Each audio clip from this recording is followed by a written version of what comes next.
If you're listening to this, there's a good chance this hits close to home. If you have a neurodivergent athlete who struggles with emotional outbursts, shutting down after mistakes, or losing confidence during games, you're not alone. And more importantly, you're not stuck. At Thankfully, we offer the Performance Lab, which is an 8-week program where we work with athletes and parents to build emotional control, resilience, and confidence in real game situations. This isn't about just staying positive. It's about giving your child the tools to reset after mistakes, stay composed under pressure, and actually enjoy competing again.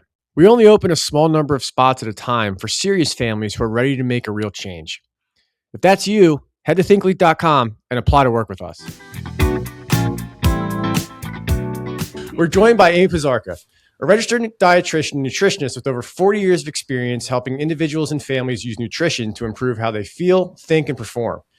She's the creator and director of PrevyMedica Nutrition Services, where she leads a team focused on personalized, real-world strategies. Over the years, she's worked with thousands of patients and specializes in gut health, food sensitivities, and functional nutrition. In this conversation, we focus on something that's often overlooked with neurodivergent athletes: how nutrition directly impacts regulation, focus, and performance. Amy breaks down why these kids often have higher nutrition needs, how things like neurotransmitters and gut health play a role, and what's really going on when you see things like low energy, emotional swings, or difficulty staying locked in. We also get into the best ways young athletes can refuel before practices and games, and how to handle a real nutritional challenge like appetite suppression from medication or selective eating.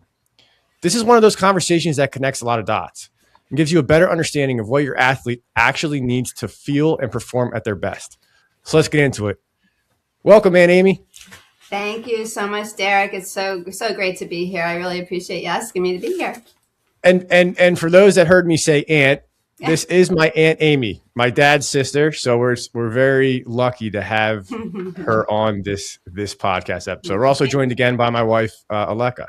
Hey, happy to be back. So, Aunt Amy, if we could, let's start off with this question. So, why is nutrition so important to you, and how has being a nutritionist helped your family specifically over the years? Sure.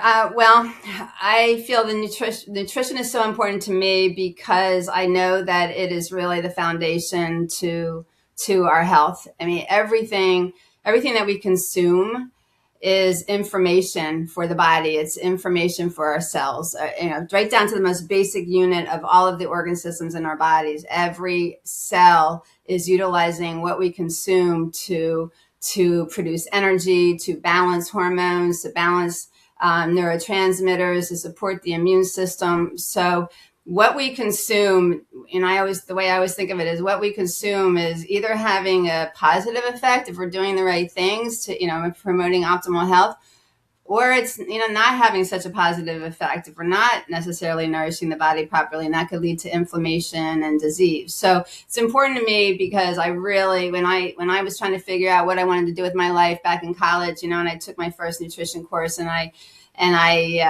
realized, or I learned back then, that healthy lifestyle and good nutrition can, prevent the 5 or 6 leading causes of death in our country. And I thought, you got to be kidding me. That was mind blowing at the time. So I thought I really, really have to get into this and help people to promote optimal health and to hopefully not ever need, medication was really, what I was thinking. So that's why it's important to me. And when it comes to my family, I would say with my children, hopefully they would agree that it was a benefit having a nutritionist as a mother.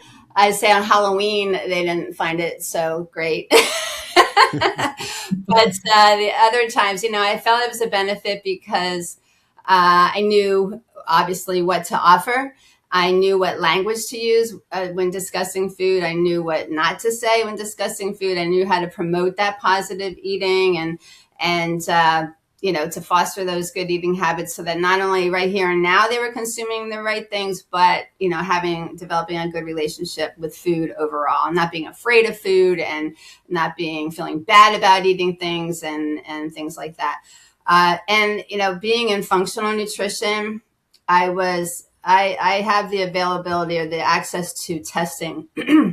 So I was able to, when my children were maybe going through some struggles, I was able to, incorporate nutrition testing and, for like food sensitivities and like you mentioned, and nutrient status in the cells and genetics and so forth. So, those kind of tests, physicians don't necessarily have access to them. They weren't necessarily trained in that area, but I was able to access those and utilize those for my family. And that gave me great insight into how to really individualize the nutrition plan. So that's how I felt. Hopefully they agree that it benefited them because they're happy and healthy men now.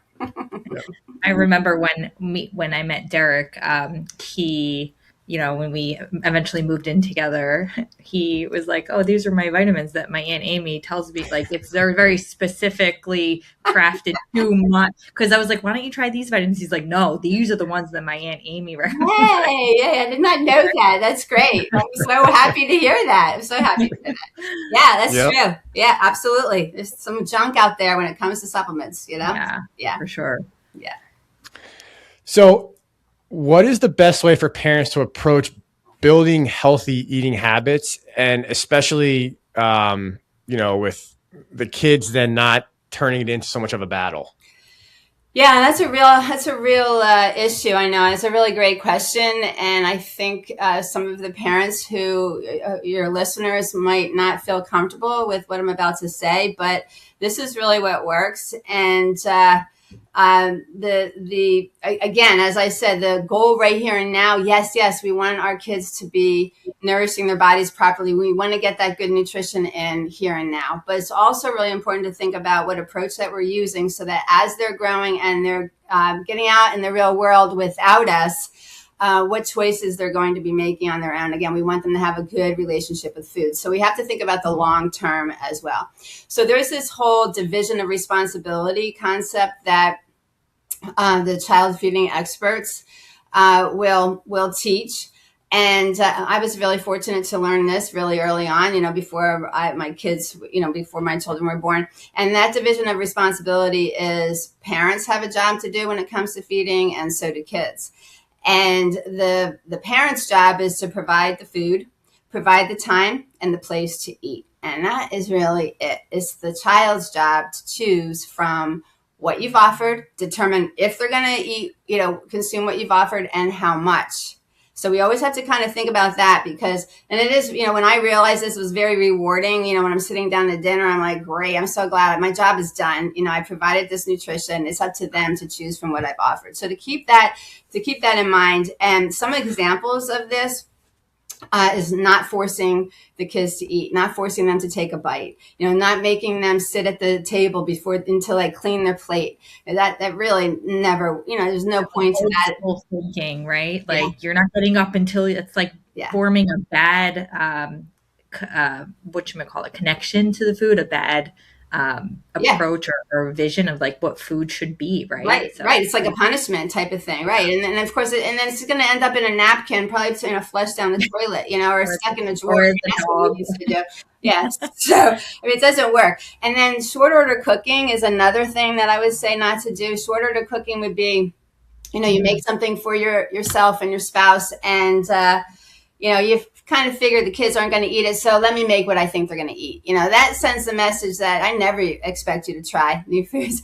And or what parents do is, you sit down to a meal and the kids refuse most of it, and of course parents feel uncomfortable about that. I don't want my kid to starve and get up and make chicken nuggets and French fries. Well, again, that's sending the message that I never expect you to try this. Now, a nice way to kind of get around accommodating likes and dislikes is, and this wasn't my idea, but it really worked, and my kids remembered it, and I've suggested this for other parents, and it really does work. I would be planning a menu for the week, before I would, go grocery shopping. So I'd be making my list, and, busy lifestyle, working at night. So grandma would come and watch the boys when I would work late a few nights. So I'd have dinner kind of planned ahead. But I would say to the boys, all right, what do you want to have for dinner this week? Matthew, you get to choose, what are we all eating on Wednesday night, the entire family?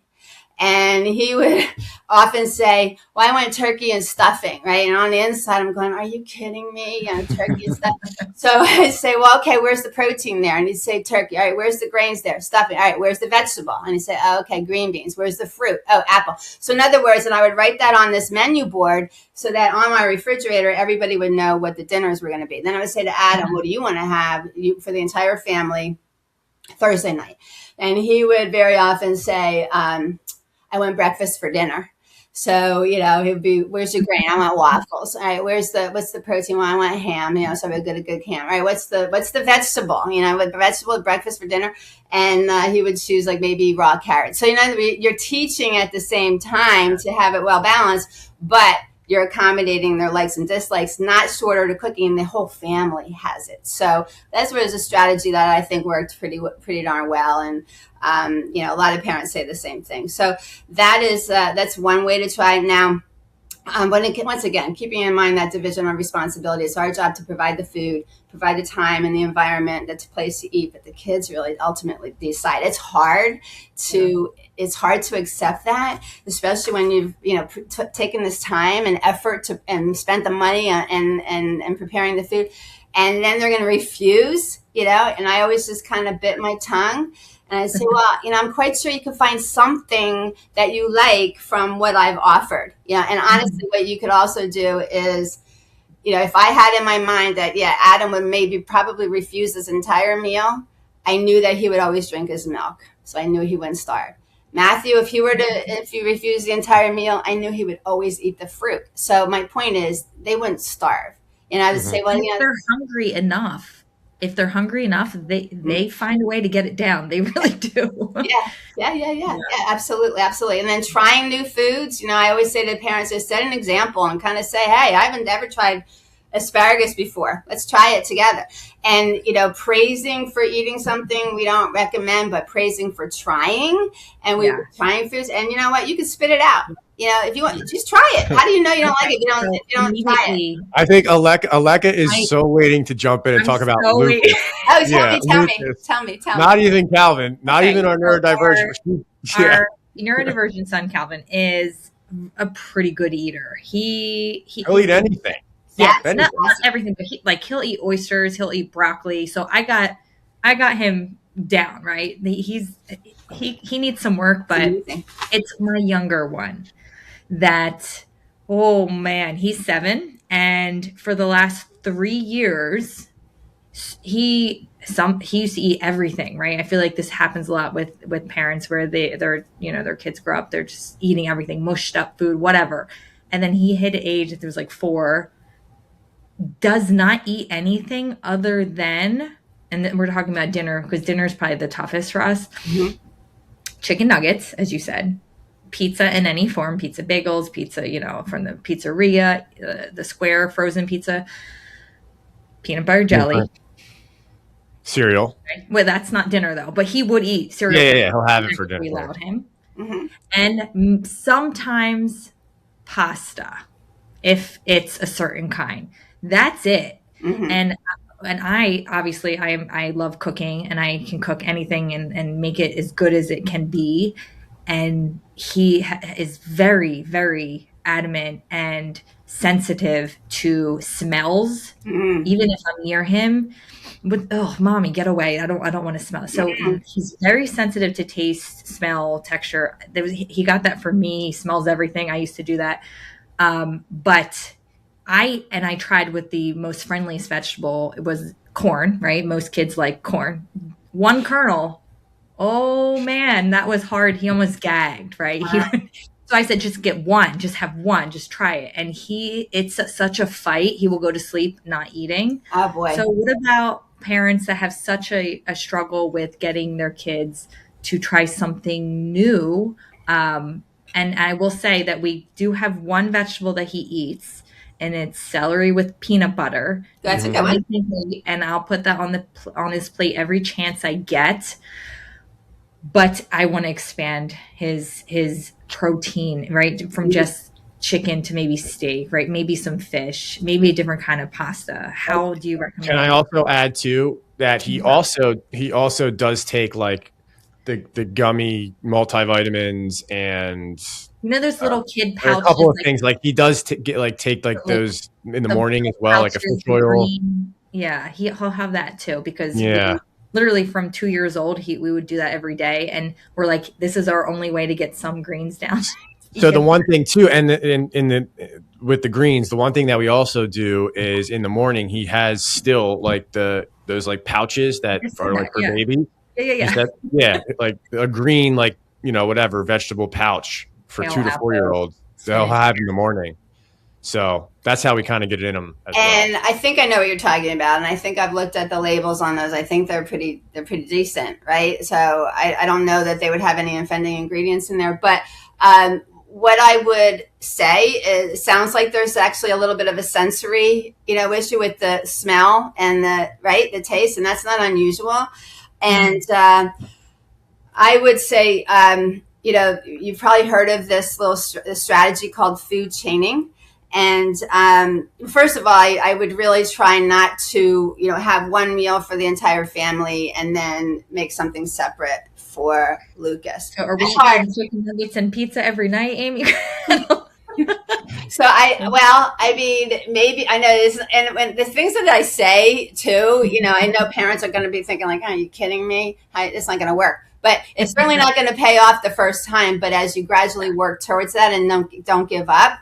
But what you could do is continue to offer what you're having for dinner, but that whatever that he's going to eat, whether it's celery and peanut butter, whether it's the pizza, I would have it available for the entire family at the as a table to serve the entire family. Not says, oh, this is Lucas's because we know this is all you're going to eat. That would be one thing. And then there's that whole concept of or strategy called food chaining, where what you're doing is you're taking what Lucas would accept over and over and over again quite well. And you make one little change to it, ever so slight change. So let's, for example, let's take the chicken nuggets. So he probably likes, in my other nephew, Bobby, I don't know if you remember him, Derek, he had the same thing going on where he only would have a particular brand of chicken nuggets the entire time he was growing up. And so I would say to Luke, I would do that, I would change the brand, but have the same shape. There's one change. He's actually pretty flexible with that. Like I'll make my own nuggets and he'll eat as long as it has bread on it, not grilled. All right. So then you have is this something that you make for him? Yes, sometimes no. Okay, so if it's a brand that you get from the freezer, I would just say, all right, let's just do, and do like a different shape then, do like chicken tenders. And then you make it homemade, so you make it's called, again, food chaining. So you're changing it ever so slightly. And then you get to the point where he's eating grilled chicken, so it's now every little change that you make, it's not going to pay off the first time. It could be 5, 6, 7, 8, 9, 10 times, you know what I mean? And this is what's difficult, I know, and it's long and drawn out, but it's important to do that. And then for other type of feeding problems, we could talk about this later if you want to, but there are many other ways, like if kids don't like to touch, they don't like to touch foods, they have that whole tactile sensory thing. It grosses them out to touch. They don't like foods touching each other. They don't like, that kind of thing. There are different strategies that feeding therapists use they'll use like a food painting thing, they do like body painting with food, pureed food. I mean, honestly, they do that and it works, but I thankfully have never gotten involved in that. But it would be all over. Yeah, I know. So, I mean, little things like that, I think, and then I would maybe start doing the whole thing where if you're not doing that, where the kids get to plan the menu one day a week, Calvin gets to plan the menu one night, and then Lucas gets to plan. And if Lucas is planning it, you got to be ready for everybody to have chicken nuggets or pizza. You know what I mean? Okay, but what's the vegetable going to be? I'm going to have celery and peanut butter. Okay, what's the fruit going to be? That kind of thing. Sure. I tried to have him, and that's a good idea. I tried to have him pick one, give him a whole picture of vegetables. I can just pull it up on Google and say, find one new vegetable that you want to try at least this week. Just try it, right? Mm-hmm, just get him used to the different textures and smell. I mean, celery is not the tastiest vegetable, to be And honest. it's There's much tastier crunchy. And yeah, vegetables. a lot of It's people a don't little like bitter. celery.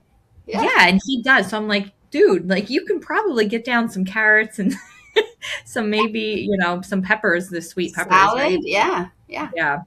So That's a good idea. But again, as parents too, you could be trying new things as a family. I mean, you say you could be not necessarily, I don't mean to say be, lying, but they pretend, I've never really tried asparagus before. I never tried this recipe before. Let's try it. And again, you don't have to swallow it. You can spit it out. It's very liberating to them if they can spit it out. Like I said, we have to be ready to see it being spit out, but maybe you'll like it next time. Great job for trying it. Keeping it on the table. And I heard, just putting it on their plate every day, even if they don't eat it, eventually they're going to try it and they're going to eat it. So that's a good thing. Yeah. Does the actual concept of the whole family sitting together for dinner help that? Because sometimes what we get caught in is like, this one, his sports practice, we got to go. Yeah. I have to do this for work. Like, and we're in like 4 different places eating dinner. Like, is that? I agree. And that's what, as you said, I'm sure so many parents are dealing with that. Absolutely. And I can relate because we went through that too.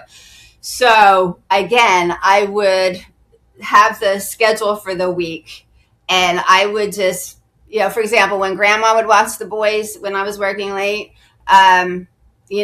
Subway would be on that menu. And I knew exactly what they would choose at Subway. I really wasn't worried about it. But that was so that grandma didn't have to cook, and then I didn't necessarily have to have something available either. So that would be there. So in other words, when you know that you're going to be on the run and you're not going to be together, okay, it's a snacky dinner. It doesn't, whoever said dinner has to be a big cooked meal, have a little snacky dinner. So that still can be planned, right? But then do your best to try to eat together as a family as often as you possibly can. Make an effort because setting the example, using the right language, teaching at the mealtime, and of course, family time, not being on the phone, things like that. Very, very important. Talking during dinner would be a good time to discuss also ways to prepare them for their game, which is what we talk about in a lot of episodes. Like, how can you reflect on maybe yesterday's game or last weekend's game? Because with neurodivergent children, they are high emotion. We don't recommend talking with them that day or until they cool down. So maybe you wait to the weekend and you say, hey, like about that game, I saw that you were really frustrated. And then dinner, you're eating, you're feeling relaxed. That would be a great opportunity. For sure. Yep. So what about some of the differences in, nutritional needs for the ADD, ADHD, neurodivergent kids or adults versus the the neurotypical folks? Well, when we think of ADHD, what comes to mind first is neurotransmitter imbalances, and then knowing what foods impact that neurotransmitter creation and that balance. But so in ADHD, you're the first neurotransmitter, which, I would imagine that the parents who are listening know the neurotransmitters are brain, are the chemicals between the brain cells. They communicate with each other and they control the mood and the ability to focus and relaxation and our stress response and all that. But in ADHD, it's not unusual for the dopamine, the levels of dopamine to be turning over too quickly. And dopamine is that neurotransmitter. When it is in that nice, even, adequate supply, we're awake, we are alert, we're focused, right? We can concentrate. But also what's important in ADHD and what tends to be out of balance is the serotonin. And serotonin is that neurotransmitter. When it is in the nice, even, adequate supply, we are relaxed, we're not depressed, we tolerate pain better, and we don't crave. People have lower serotonin levels, crave sugar, tend to crave sugar. And then there's the GABA, the GABA neurotransmitter, which is the relaxing, calming neurotransmitter. So these are there are others, of course, but in ADHD, these tend to be the ones that tend to be off, tend to be, turning over too quickly and then not enough availability to the brain cells. Well, nutrition impacts that. So we often see, inflammation too in children with ADHD, and that inflammation, tends to impact, the cellular response, the immune response, the brain chemistry.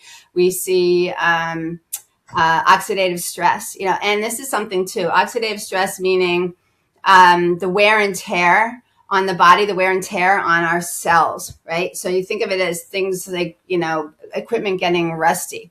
Well, when we come across toxins and free radicals in our environment, and stress creates these free radicals, so does exercise, by the way. So people who, like you guys, who are big athletes, who, exercise a lot, it's phenomenal, and we all need to be exercising. But a big exercising person creates more free radicals from that exercise. So you and your sons and athletes need to antioxidize more so than those of us who are not exercising near as much. And I noticed that in some testing that we do, because we have a way of measuring antioxidant capacity. So I'm seeing in the athletes that they're lower, and it's not that they're not eating well, it's just that they have a higher demand. So we see that sort of thing in ADHD as well. And so then that will lead us to, more antioxidant protection and going down that road. We, see gut issues. We see, and I know you've heard this because, nutritionists, all of us say, hey, everything starts in the gut. Good health starts in the gut. And unfortunately, so does poor health. So we're always addressing gut issues. And then, parents might say to us, yeah, but my son doesn't have any digestive issues. It doesn't matter. It doesn't matter if there are issues. It doesn't matter if there's no diarrhea, if there's no constipation. There's still gut issues. It's not always so obvious, right? Right. Yeah. Right. So, and I do believe we all have some degree of what's called leaky gut. But in ADHD, that tends to be actually pretty darn common. So we need to address that. So what foods would you recommend to maybe reduce that inflammation that so many ADHD kids do maybe have? High sugar foods, I'm sure, just contribute to the inflammation. So like pre-game meals, are we talking if they don't have time to, or if I don't have time to, prepare a big nutritious meal, what's like a quick, or as well, something that could be a little bit more planned dinners, like what overall? Overall, looking at it, the foundation and a health promoting eating pattern, what we want to be promoting in our family. It's obviously fresh, organic vegetables, fruit, variety of plants, variety of colors, whole grains, proteins, fish, wild caught, organic, grass fed, that kind of thing, all that, and avoidance of packaged and processed foods, because packaged and processed foods, sugar, additives, MSG, artificial sweeteners, high fructose corn syrup, they all promote inflammation. So we want everyone to be avoiding that. So that's kind of the basics, I'd say, for everybody, including for ADHD. So now, let's say a family is coming to me, and let's say they're already doing that. They're already, mom and dad are already, like you guys are already offering good stuff, fresh and organic, and avoiding packaged processed foods. And you're already offering that. Let's say the kids are both really doing that, doing quite well, but yet there are still issues. Let's say, especially with a neurodivergent child, where there's still, maybe some anger, irritability, some meltdowns, some difficulty with focus, then that's going to make me say, all right, something else. This is a health promoting eating pattern he's already following. Something else is leading to inflammation. And that's what we would be thinking. It's got to be food sensitivities. It's got to be at least part of it. So, in other words, even if, we're eating, great fruits and vegetables and, whole grains, but what if a person is sensitive to that? We always have to keep that in mind. 70 to 80% of the immune system in the body is in the gut. It's in the gut. So this is so not uncommon at all, especially with neurodivergent.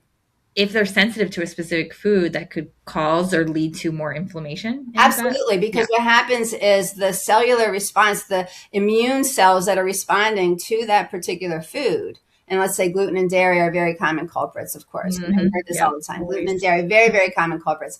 And, but there could be many others. So, when the immune cells react to that food, what's happening is those cells are releasing inflammatory substances from the inside the cell into the outside the cell, into the gut. And if we have that condition called leaky gut, which, like I said, I think we all have some degree of that, then that leaky gut, those undigested, poorly digested food components and inflammatory markers are released into the circulation, getting to the brain as well. The whole gut-brain connection, we can talk about that too. So that, of course, is leading to, one big contributing factor to inflammation is, here again, you look at their eating pattern. If a person's already eating great, and I don't understand, I'm doing everything right. You hear that kind of thing. It doesn't make sense. Why is this still going on? Something else is causing inflammation. And even health promoting foods can be inflammatory to a person if they're reacting to it. Mm-hmm. I'm curious on the gut brain connection. Can you go into that a little bit? Yeah. So the gut and the brain connection, it's like a two-way street. The gut and the brain are constantly communicating. There's this nerve called the vagus nerve, right? It goes to the brain down all the way into through the digestive tract. So what's happening in the gut, in the digestive tract, influences the brain. And what's happening with brain chemistry and stress and so forth influences what's going on in the gut. So I think everyone can relate to that. When people are nervous or stressed about something, and all of a sudden they've got some major digestive issues. That's an example of how the gut and the brain are so closely connected. So with in the gut. If you might have heard of dysbiosis or what we call it is the gut garden, right? The bacteria in the gut. There's friendly bacteria, there's great health promoting bacteria that we want in a certain balance, but then there's unhealthy bacteria. When we have an unhealthy growth of the let's say call it the unfriendly bacteria, that does impact the brain. That impacts the brain.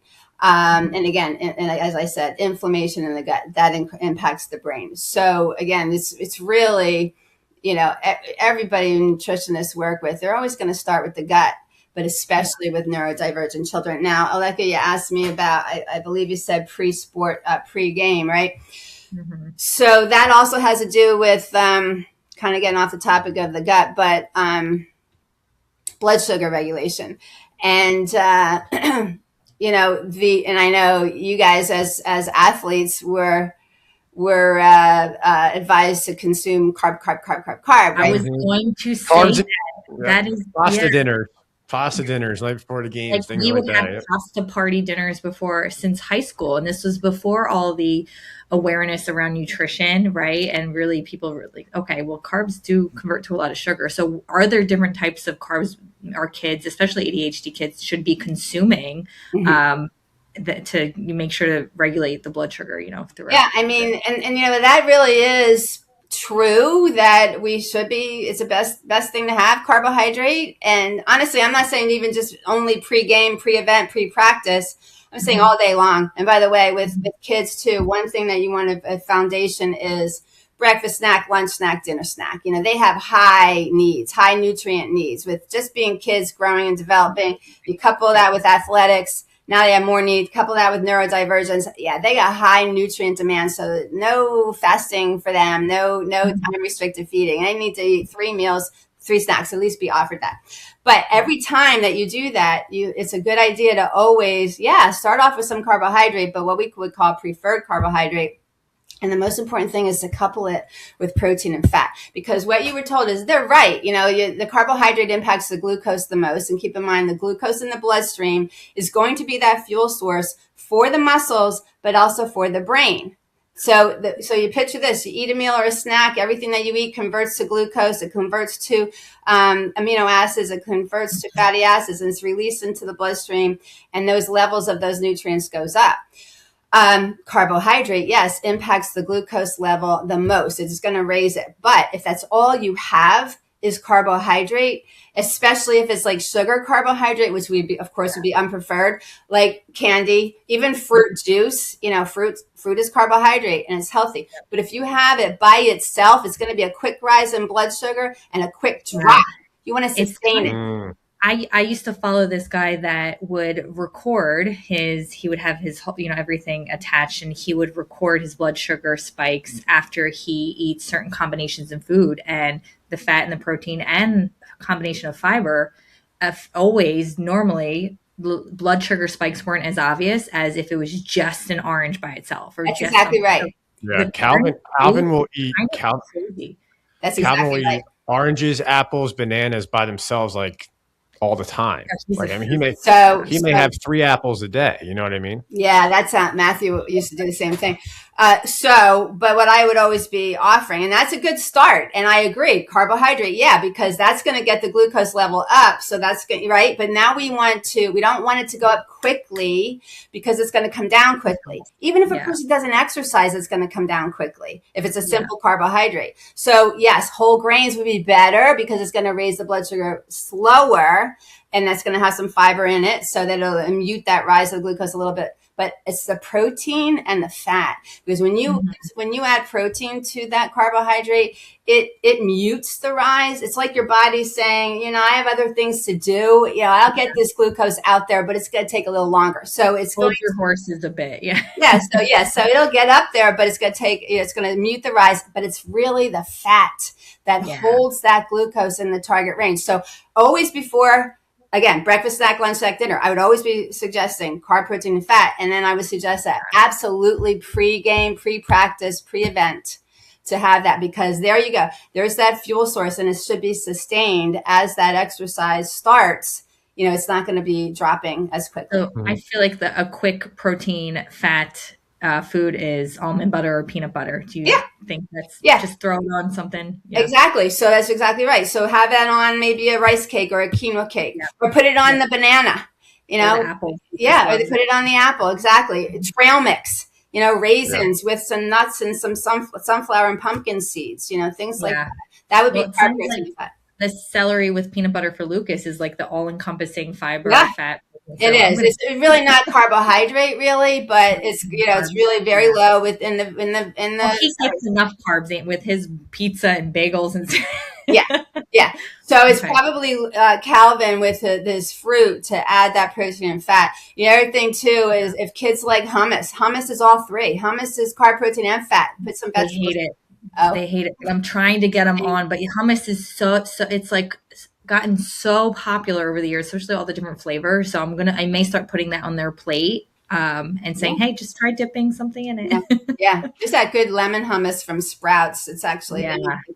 Oh yes. Yeah. I have actually one more question. Sorry, Derek, if you had a question. No, go. I don't know if I answered your question about the pre-snack, but and too, like for pre-game, if it's like 3 hours, you're having dinner, that's 2 hours. That's plenty of time to get a full, pretty decent meal in, plenty of time to digest, right? But if it's like about half hour, 45 minutes before the game, before the practice or the game, just to do the snacky type thing, but always carb, protein, and fat. And then if you try something new, I always say, don't try something new. It's best not to try something new on game day. Don't experiment on game day. You don't want to change it up on the game day. You want to do that during the week, during practices when they're not playing games. That's a good tip. Yeah. So my question is around sports drinks. A lot of parents are still on the Gatorade bandwagon. I think they just released a 0 sugar. Gatorade 0, yeah. I've always been against. I've always heard, controversial things about the dyes, right? Red dye and blue and all of that. So I usually go for what is it called? The Liquid IV. No, there's another sports drink. Do you know what I'm talking about? LMNT. That's like an electrolyte packet. No, it's an actual sports drink. I'll think. Body Armor. Oh, I haven't looked at that one. Okay, well, so here's the thing. Depending on the amount of time that the kids are really exercising and expending that energy, it might be that water is just fine. They might not need that sports drink. But if they've been out there sweating and exercising and using their muscles for quite some time, I'd say there's no problem with sports drinks. However, like you said, you just got to be careful because I don't really think there's controversy over dyes. No dyes, no artificial sweeteners, no high fructose corn syrup. No, And so when I actually, in preparation for today, was looking at some of them. I'm like, oh my gosh, like look at, and I know those little packets, that you add to the water, those are real popular. And I'm looking and going, oh my God, I would never put that into my kid.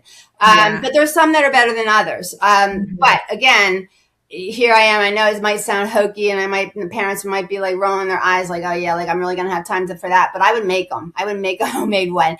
Water, filtered water, couple ounces of orange juice, or lemon juice for the potassium, and then like an eighth of a teaspoon of salt for the sodium.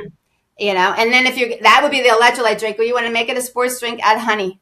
Add like a teaspoon of honey for the glucose. Yeah. What we, I feel like Derek would agree, what we would do in college is our trainers would just put gallons of milk in the fridge in the locker room, and we would make just chocolate milk or something after our workouts to get that fat and protein in instead of, just the Gatorade. So milk is carbohydrate, right? So milk.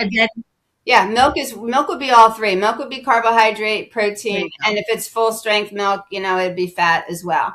Yeah. So that'll do it. Mm-hmm. Yeah. So go ahead. Go ahead, Amy. Yeah. I was just going to say, with the smooth, I was just going to mention smoothies too after, and after the kids work out, because I think, Derek, you were saying something about between games, right? So if you have like a doubleheader, you have 2 games, depending on how close the games are, and how much, let's say Calvin expended energy and really used his muscles at the first game. If he was really, really quite active and was exercising a lot, what I always say at that point is the muscles are like sponges at that point, right? I mean, the glycogen stores in the muscles have been used up. We need to refuel. That's the best time to refuel. And that would be the best time to have, I hate to say it, but simple sugar. But let's make it healthy stuff like fruit juice. You could say, let's do a little bit of fruit juice, maybe 3-4 ounces. But then again, always couple it with some nuts or some trail mix or the nut butter on the, you know what I mean? Just always with some protein and fat, because again, the muscles are like sponges. But if there's not a whole lot of time in between games, that's the way I would do it. If there are hours between games, then I would say a much more significant amount of food, with the crackers and the nut butter, or a sandwich, even a smoothie, maybe. Mm-hmm. Yeah. So my question, kind of shifting gears here, would be for the families that are listening who, and we've talked to a bunch of them, we work with a bunch of them. So the parents of neurodivergent kids, athletes that have their children are on medication, right? Whether it's for their ADHD or whatever the case may be. One of the main side effects that, come across with that is appetite suppression. So what suggestions would you have for parents on how to best navigate that? That's part one. And then part two would be, we also then talk to a lot of those parents that really do not want to have to put their kids on any form of medication at all. Mm-hmm. So do you have kind of like a suggested, plan where, family could try, right? To see, hey, can these nutritional changes help maybe not have to, maybe take away from some of those things that medication is supposed to, help with? Yeah, it's a really, really great question. And I know it's very, very, very frustrating with the appetite suppressant effect of the medication. But what I would suggest is really for that part of the question, to really take advantage of the time where the appetite is higher. So if, let's just say, medication is taken at breakfast and it really hasn't kicked in yet, I would really take the opportunity to give a really, really good hearty breakfast and offer as much as you can. Now, that they might not accept the whole thing, right? But at least try. And then assuming that medication is going to be kicked in for the rest of the day, and then appetite would not necessarily be so great, I still would be offering the structure, the snacks, the snack, lunch, afternoon snack, dinner, that sort of thing. But I also, if possible, especially if they're not in school, I would make a big power smoothie and load it up, and use that opportunity to put, this is what I used to do too. I put so many greens and so many vegetables and carrots and celery and tomatoes and beets. And then with the frozen fruit, no one ever noticed, that the vegetables were in there because you could taste the frozen fruit. Of course, everything's organic. And then I would put a little protein powder in there. You got to be careful with that as well. But and then nuts, right? So you have everything in there, and it's just not as filling if they're sipping on it throughout the day. I would give it to them to sip on it throughout the day. Then so again, assuming that the intake is going to be really, really quite small throughout the day. And then if that medication wears off at night and then he's hungry, I would take advantage of that time. Now that I think makes parents uncomfortable because, we've all been taught it's not really a good idea to have a lot of food and then go to bed, But in this situation, I feel that we would have to, we'd have to kind of relax those rules that we have in our head about that. Yeah. That makes sense. I'm sorry, Derek, what was your next question? So then now for the parents that have, their children are on medication, right? What can they Thank you. try to implement to, I don't know, maybe give it a shot of not having to give their kid medication? Okay. So, that would take us all back to the individualization. Ideally, if somebody said to me, I'll do whatever you say, no one ever says that. But if they did, I would say, all right, what I would really love for you to do is come to me, let me do it, or come to one of my nutritionists. Let's do any nutritionist, really. Let's do an assessment. But I would be doing some testing on food sensitivities. I would test the nutrient status. I probably would test some genetics so I could see where the genetic vulnerabilities are. But most importantly, I think I would be testing food sensitivities and the intracellular nutrient status, meaning what the nutrient status is inside the cells, because that would give us the good information to really, truly individualize the plan. I'd be able to say, oh my goodness, yeah, I see the tyrosine is really insufficient. Well, guess what? Tyrosine converts to dopamine. Oh my gosh, tryptophan, that's insufficient. Well, that converts to serotonin. Oh, well, look, your B6 is insufficient. Well, that's necessary for those amino acids to be converted to those neurotransmitters. So this way we'd be able to see, oh, this is what I need to suggest. And then we could customize the whole plan. If especially without, hopefully my goal, of course, would be that, it makes all the difference and they wouldn't need the medication. Now, if a parent does not want to get tested, because that tends to be, oh my gosh, is this a blood test? Yeah, it's a blood test, and that's a drag. I know, because, kids don't like to have their blood drawn, although there are pediatric phlebotomists that, who we utilize too, but they don't want that. Then I probably would say, all right, let me do a nice supplement routine for you. I'm not saying that supplements replace food, but let's do a food elimination plan. Let's eliminate the most common culprits, assuming that might be, a benefit, even though we'd just be guessing without testing. But at least, that might be something. We'd eliminate gluten, eliminate dairy, eliminate the things that I would suspect are, causing inflammation and impacting the brain chemistry. We would try that. But again, that's not the ideal way of doing it, because you're just really guessing, because there could be many other sensitivities. But those are the things that I would try. And with supplementation, I am all for supplementation. I would be suggesting that to any family who's coming to us, for sure, because we know that the nutrient demands and nutrient needs are so high in these kids, that in kids, number one, in child athletes, number two, in neurodivergent athletes, number three. The demands are so high. So the likelihood that they're going to be able to get everything that they need from what they eat, especially if there are food aversions and, not a big variety of food. Yeah, we need supplementation. Now, supplementation never replaces a healthy eating pattern. I don't want people to give up, on promoting healthy eating and still trying with the food. But yes, always food first. But yeah, I would always be working on a good custom supplement routine. And we do have, Derek, your dad is doing this with me. I don't know if he told you this, but I don't know if he told you, but maybe you want to cut this out. But his supplement routine, I I made it from a compounding company. So that's one thing that we have access to. Like, we can create the supplement. We can create everything that we want all of our patients to take, based on what we think they need. So rather than looking, let me see, does this product have the right amount of B12 in the right form? Does this product have the right amount of this? And does it not have beef gelatin in it for, people who are sensitive? This way we have the ability to compound, and then we don't have to worry about any kind of additives or gelatins or anything like that. And we put in there everything needs to be in there. So if a parent is listening, is like, I want to do that sensitivity test for my child. Do they go to their regular family doctor, or do they go to the nutritionist? They come right to you. They would come to, some doctors do have accounts and utilize the test. They certainly do.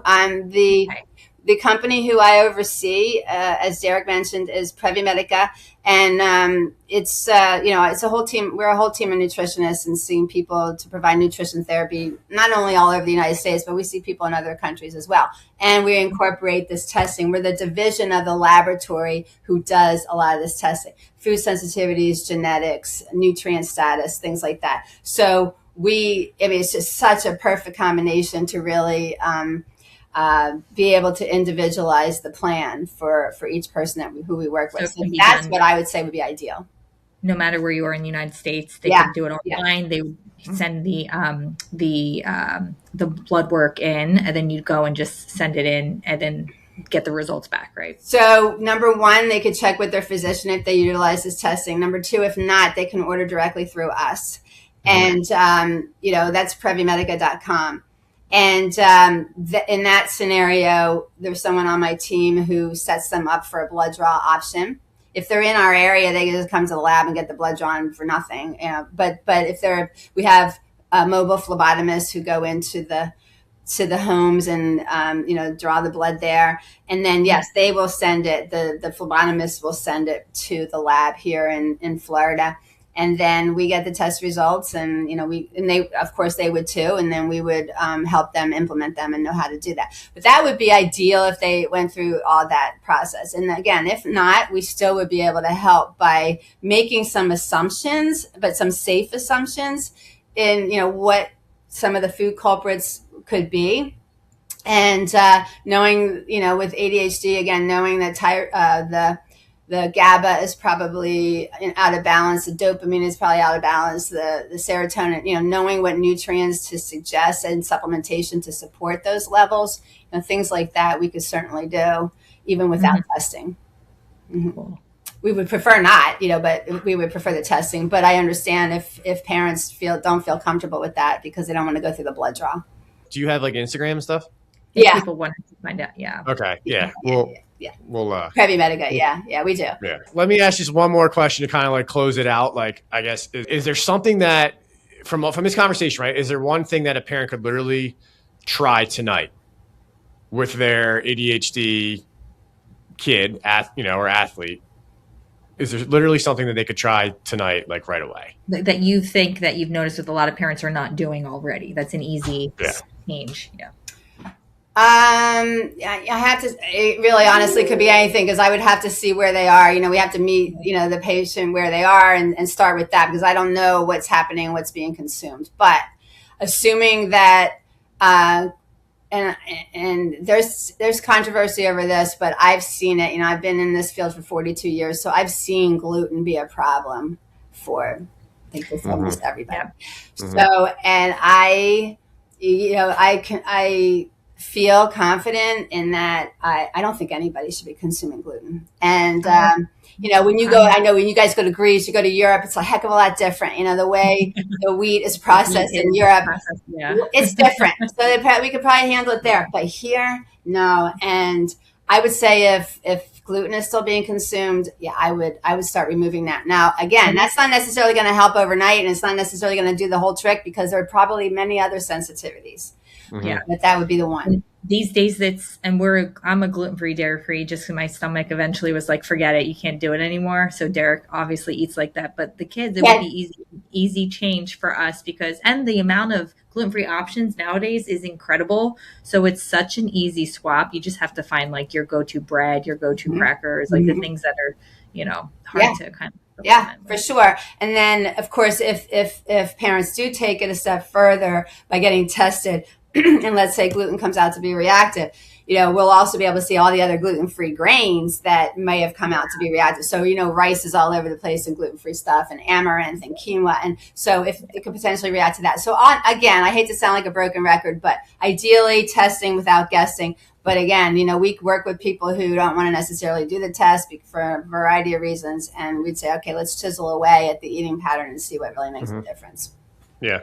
No, I think it's been a great discussion. It's always cool to see like what other options are out there, like what to try that you haven't. I think that's, a lot of people that we're talking to, it's like, oh, I've tried so many things and this hasn't worked and that hasn't worked. But there's always something out there that you could try that really could stick and actually work. And absolutely. So this is a huge part of it. I mean, I don't mean to say that food is everything and nutrition is everything, but it is my job to blame everything on food and, and focus on all of that. It might be a bunch of other things, but yeah, we at least need to start with that foundation. Well, thanks so much for joining, Amy. And I'm sure our listeners are going to take a lot away from this. And good. I hope so. And so thanks again. Thank you. Thanks for having me. This was so special. I'm so glad to be here. I hope it was helpful. Yes. It certainly was. Thank you.